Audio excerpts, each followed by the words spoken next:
இன்றைக்கி என்னென்னு பார்த்தீங்கன்னா சுண்டைக்காய் புளிக்குழம்புங்க. இது வந்துட்டு பச்சை சுண்டைக்காங்க.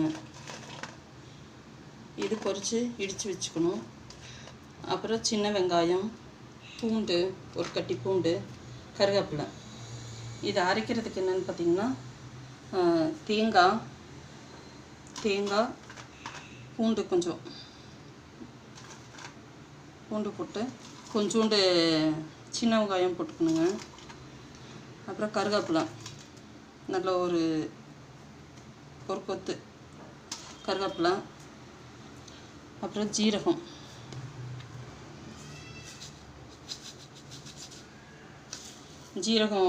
ஒரு ஸ்பூன், ஜீரகம், வர மல்லிங்க ஒரு ஸ்பூன் வரமல்லி, 2 வெந்தயம், ஸ்பூனு, ஒரு அரை ஸ்பூன் சோம்புங்க, சோம்பு ஒரு அரை ஸ்பூனு. அரைக்கிறதுக்கு இதை அரைச்சி கொண்டு வந்துடுறேங்க.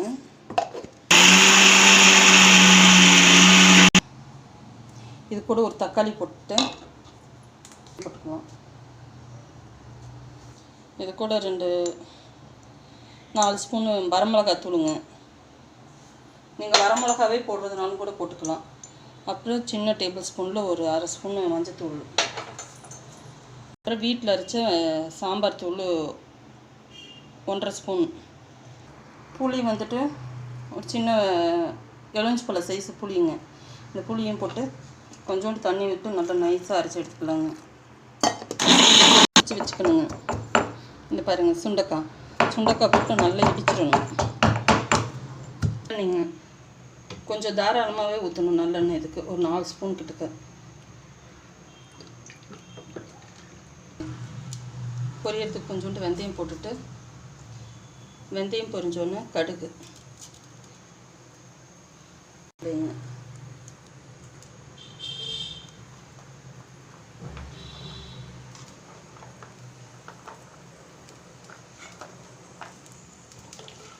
பூண்டும் சின்ன வெங்காயம்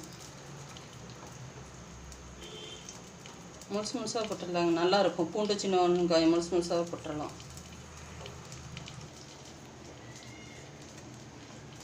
இதை போட்டு நல்லா வணக்கணுங்க. பூண்டு சின்ன வெங்காயம் போட்டு நல்லா வணக்கணுன்னா இப்போ சின்ன வெங்காயம் இந்த சுண்டைக்காயை போட்டு வச்சுங்க. சுண்டைக்காயை போட்டு நல்லா வணக்கணும்.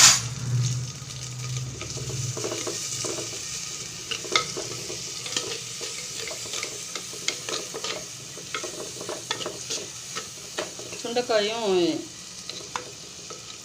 இது கூட எங்கள் வீட்டில் 2 குட்டி பாவக்காய் இருந்ததுங்க. அந்த குட்டி பாவக்காயும் போட்டாச்சு.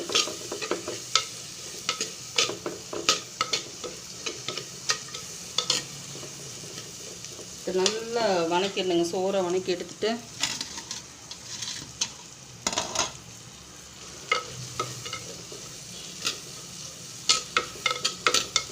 வந்துட்டு சாப்பிட்டா சளிக்கு நல்லது. சின்ன குழந்தைகளுக்கு வயிற்றில் கீரிப்புழு வந்ததுன்னா அந்த புழுவெல்லாம் போயிருங்க. இது கசக்கவே கசக்காது. இதே மெத்தடில் செஞ்சிங்கன்னா கசக்கவே கசக்காது. நல்லா டேஸ்ட்டாகவும் இருக்கும். சாப்பாடு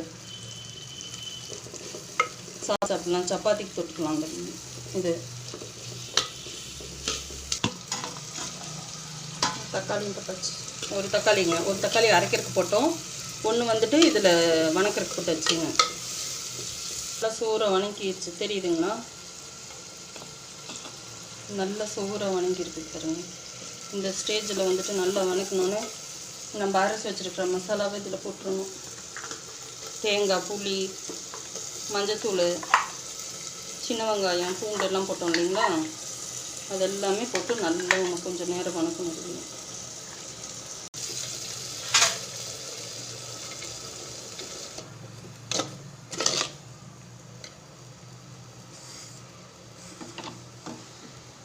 வணக்கிட்டு தண்ணி ஊற்றி வச்சுங்க.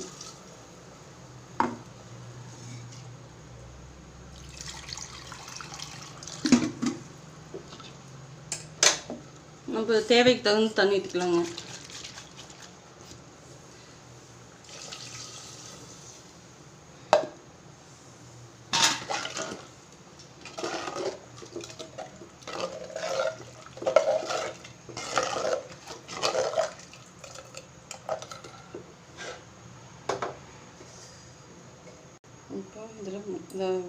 போட்டுருங்க.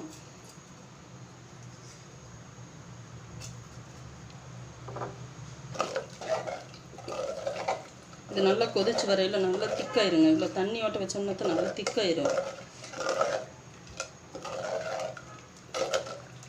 ஒரு கட்டி சின்ன வெல்லம் ஒன்று போட்டுடலாங்க, டேஸ்ட்டாக இருக்கும்.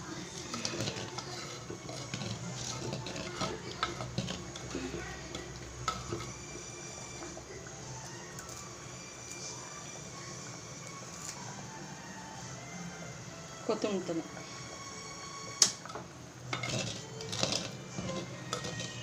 மண்சட்டியில் இங்கே பாருங்கள், ஆஃப் பண்ணோடனே அது கொதிச்சுக்கிட்டே இருக்கும்.